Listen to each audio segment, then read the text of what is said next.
ciel, une réalité qui nous attend tous. Bien-aimés, c'est le thème que nous allons commencer par aborder de ce jour jusqu'à ce que le Seigneur revienne. Le ciel, une réalité qui nous attend tous. Bien-aimés, j'aimerais apporter à l'attention de tous que le ciel, le mot ciel que nous attendons, n'est pas seulement un mot qui frotte à l'oreille, mais c'est une réalité inévitable pour tout chacun de nous. J'aimerais tout d'abord clarifier quelque chose. Lorsqu'il s'agit du retour de Christ, de l'enlèvement, lorsqu'il s'agit de la sainteté, lorsqu'il s'agit de la purification, lorsqu'il s'agit du temps de la fin, nous sommes devenus des philosophes mondains pour contredire et renverser la parole. Lorsqu'il s'agit de ces choses qui nous amèneront vers l'objectif principal qui est d'ailleurs la source, le fondement de ce que nous sommes en train de rechercher en Christ, autant que nous sommes devenus des philosophes pour contredire la parole. Mais lorsqu'il s'agit de la bénédiction, de croire et de recevoir, de prier et d'être exaucé, de chasser et de guérir les malades, de prophétiser et de faire toutes ces choses au nom de Jésus-Christ, nous sommes devenus des spécialistes de la parole pour confirmer qu'elle est vraie et que Dieu est amour. Bien-aimés, j'aimerais porter à l'attention de tous encore que le Dieu d'amour qui a créé le paradis a aussi créé l'enfer. Bien-aimés, écoutez-moi très bien, ce que je suis en train de dire, c'est une réalité. Si aujourd'hui, si tu n'arrives pas à comprendre les choses de Dieu, si aujourd'hui si tu n'arrives pas à encore accepter Dieu dans ta vie, ce n'est pas grave. C'est parce que tu n'as pas encore eu la révélation de celui que tu es en train de rejeter. Et le temps arrive. Et le temps arrive et nous sommes déjà dans ce temps. Il y a beaucoup qui n'arrivent pas à comprendre cette phrase parce qu'ils n'ont pas eu connaissance de la parole. La Bible a dit que 1000 ans, c'est comme un jour pour le Seigneur et un jour, c'est comme 1000 ans pour le Seigneur. Et même si aujourd'hui, je vous parle, même si le Seigneur revient dans 100 ans, il n'a fait que revenir demain. Parce que l'heure du Seigneur n'est pas ce que nous prétendons, nous autres. Le ciel, une réalité qui nous attend. Le ciel, une réalité qui nous attend. Et chacun de nous doit se battre de toute force pour pouvoir bénéficier de cela. Il y a quelque chose qui a été dit en livre de Matthieu 6, le verset 33, je crois bien, de chercher premièrement le royaume des cieux et de faire tout ce qui concerne la justice et tout ce qui reste nous sera donné par-dessus. Et tout ce qui restera donné par-dessus. Notre but principal, si aujourd'hui il y a des églises, si aujourd'hui il y a des hommes de Dieu, si le but n'est pas d'amener, ou bien d'amener des gens à aller au ciel, ça veut dire que l'objectif a été perdu de vue. Et il y a une chose que nous devons comprendre encore.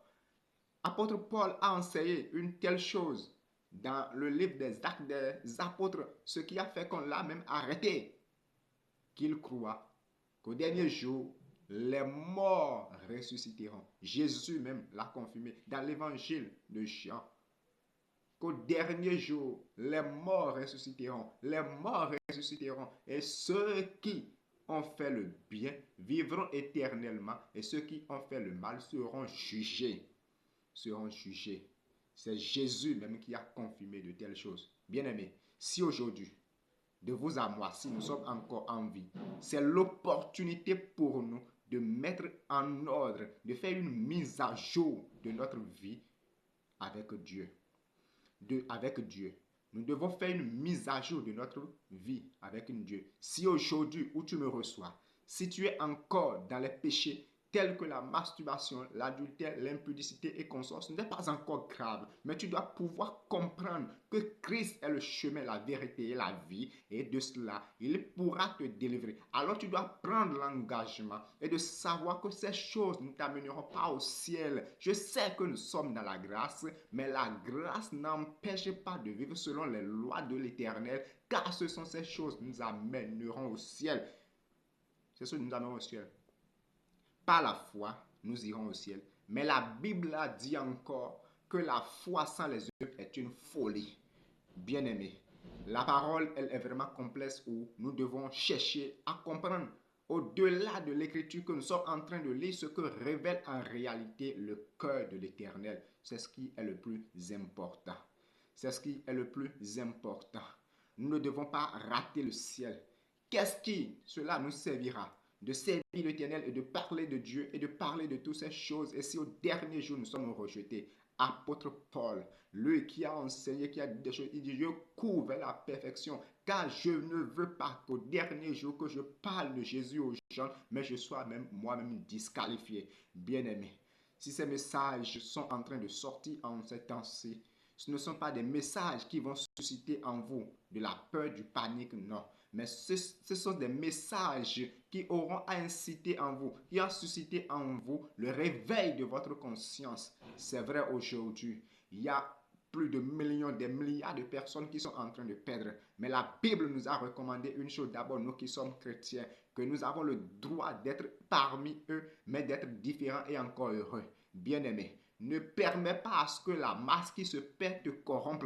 Non, nous avons le droit de vivre en eux parce que nous devons vivre tous dans la société. Et dans la société que nous sommes, il y a tout ensemble. Et la loi a même permis ici au Bénin, par exemple, que chacun a le droit d'adorer. Chacun a le droit de célébrer qui il veut, de rester dans la religion où il veut et que personne ne n'est contre autre. Mais j'aimerais rappeler qu'en dehors de la loi, qu'en dehors de ces choses, la chose qui est le plus important, c'est Jésus. Au Bénin, par exemple, on nous avait parlé des rois Béanzin, on nous avait parlé des Bioguéra, on nous avait parlé de ces choses qui avaient influencé la terre dans le passé. Et aujourd'hui, les traditionalistes croient en ces choses et croient en ces gens encore pour opérer des choses. Mais j'aimerais nous dire, l'histoire de Jésus aussi, c'est une réalité. Et si cela n'existe pas, et si le ciel, le paradis et l'enfer, cela n'existe pas, ces choses n'auront pas de nom. Mais une fois que ces choses ont de nom, savez-vous bien aimé que ces choses existent? Le Dieu que nous connaissons est au-delà des rois Bioguéra que nous entendons aujourd'hui. Ah oui, il est le merci. Il est le merci. Il est en même temps le sacrifice et le sacrificateur. Il est en même temps les deux choses à la fois. Des gens avaient fait le sacrifice, cet sacrifice dans la Bible, mais cet sacrifice n'a pas pu arriver à sauver. Mais cet sacrifice n'a pas pu arriver à sauver. Mais le merci est venu. Et quand le merci est venu, avant même son arrivée, Moïse, Esaïe, tous ces gens l'avaient annoncé la venue du Messie. Mais lorsque le Messie est venu, et les pharisiens, les juifs et les non-juifs, beaucoup d'entre eux sont contre le Seigneur en refusant que ce n'est pas lui le Messie et des choses bizarres. C'est pourquoi j'aimerais dire à quelqu'un qui est dans la vérité, mais qui n'a pas beaucoup de personnes qui le suivent. Ce n'est pas grave. Au moment où Jésus, en ce temps où Jésus même était venu, il n'y a pas du monde pour lui. Non, beaucoup l'ont rejeté. Et au moment où des gens sont en train de le rejeter, il y a aussi des gens qui le suivent. Au fur et à mesure que ceux qui le rejettent augmentent, au fur et à mesure ceux qui le soutiennent et ceux qui croient en lui, ceux qui croient plutôt en lui, sont en train d'augmenter. Bien-aimés, j'aimerais nous dire une chose que nous devons comprendre. La Bible a dit quelque chose en livre de Joël 2, verset 28, je crois bien, qu'après cela, je répandrai mon esprit sur toute chair. Vos fils et vos filles prophétiseront, vos vieillards auront des songes et des jeunes gens auront des visions. Nous sommes déjà dans ce temps et nous sommes en train de vivre cela. Et au moment où la pornographie s'augmente, au moment où l'impudicité s'augmente, au moment où l'adultère, le fraude, l'ivrognerie, la drogue, ces choses augmentent, en ce même temps, Dieu est en train de susciter une nouvelle génération qui aura le désir de parler de lui, une nouvelle génération qui aura le désir d'un réveil. Et en ce temps chrétien, c'est à vous et c'est à nous de savoir de quel côté nous voulons rester. Car Dieu que nous savons ne veut jamais forcer quelqu'un à prendre un chemin, mais il est prêt à aider toute personne qui a le désir de le faire selon sa volonté. Bien-aimé, il a dit encore en ce temps où Jésus est dans le dernier temps pour mourir, il a dit quelque chose à ses disciples. Et nous pouvons voir cela dans le livre de Jean 14, à partir du verset 1er à 4, ou bien 3, je crois bien. Il a dit, Jésus dit, que votre cœur ne se trouble pas. Ayez foi en Dieu et aussi en moi. Dans la maison de mon Père, il y a beaucoup de demeures. Si ce n'était pas vrai, je l'aurais, je l'aurais je vous l'aurais déjà dit. En effet, je vais vous préparer une place. Il a dit, si cela n'était pas une réalité, si cela n'était pas une réalité, il aurait déjà nous dit. Et d'abord, il a commencé d'abord par fortifier que quels que soient les moments, quelles que soient les choses qui arrivent, de croire en Dieu. Nous devons comprendre de cette portion, nous devons comprendre de cette parole du Christ que le le premier chemin que nous devons emprunter, c'est le chemin de la foi.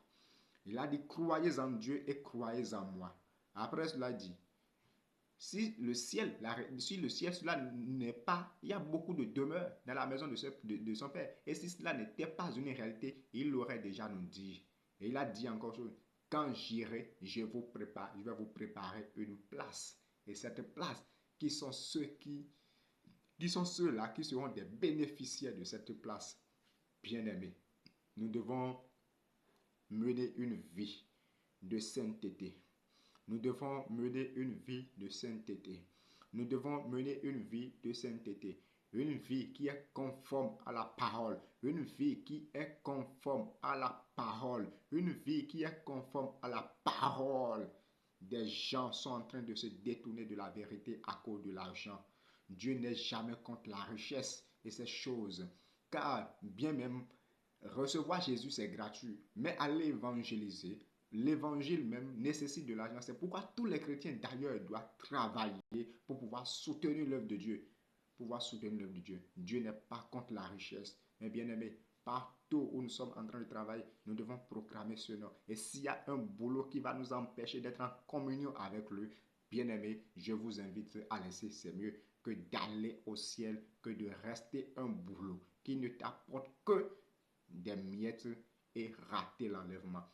Quand je parle comme ça, je sais de quoi je suis en train de parler. Que ceux qui peuvent entendre, entendent, et ceux qui peuvent réagir. Mais je prie le Seigneur qui puisse nous aider, car ce n'est pas facile de rester dans cette génération, dans ce siècle plutôt, et pouvoir être différent. Mais avec le nom de Christ, on peut le faire. Avec le nom de Christ, on peut le faire, car il est au-dessus de tout. Il est au-dessus de tout. Il est au-dessus de tout. Et malgré la situation, tu dois désirer être le Paul de cette génération. Paul a accepté mourir, rien.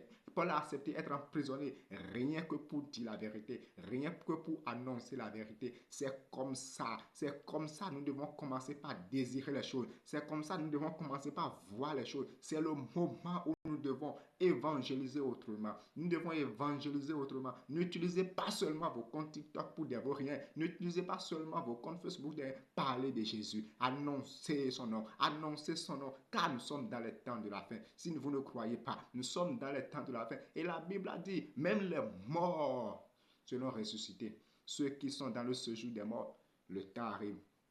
Ils vont tous ressusciter et seront jugés. Ne pensez donc pas que, même si vous ne vivrez pas l'enlèvement, autant que vous êtes en vie, la mort ne peut pas vous échapper de cela. Bien-aimés, bien-aimés, concentrons-nous sur la parole. Concentrons-nous sur la parole et ayez le désir de suivre les enseignements. Ayez le désir d'avoir la vie que Christ a. C'est la chose qui nous amènerait vers le Père. C'est la chose qui nous amènera vers le Père bien-aimé. Entrons en nous-mêmes. Entrons en nous-mêmes et lutter contre notre corps. Et lutter contre notre corps et dire que c'est Jésus qui doit régner. Car notre corps n'est pas le temple du diable, mais notre corps est le temple du Saint-Esprit. Et la Bible dit clairement que celui qui pêche est du diable, que celui qui pêche n'est pas de Dieu, car Dieu est lumière et les péchés ne restent pas dans la lumière. Dieu déteste le péché. Il aime les pécheurs, mais il déteste le péché. C'est pourquoi depuis ces années que tu es en Christ, tu continues toujours dans la masturbation, tu continues toujours dans ces choses. Maintenant que tu as pu entendre ce message, entre en toi et dis Saint-Esprit de ce jour, je refuse cette chose à laquelle je donne chaque fois la gloire alors que c'est à toi la gloire. Je refuse que mon âme se perde. Je refuse de perdre mon identité. Je ne suis pas venu dans ce monde seulement pour la richesse car je reconnais que la richesse c'est un héritage pour moi. Mais le ciel depuis Jean-Baptiste, cela est devenu dur et c'est seulement les vaillants qui peuvent aller. Je dois commencer par combattre que ton désir, que ton cœur, que tout ce qui vit en toi puisse penser de cette manière. Et c'est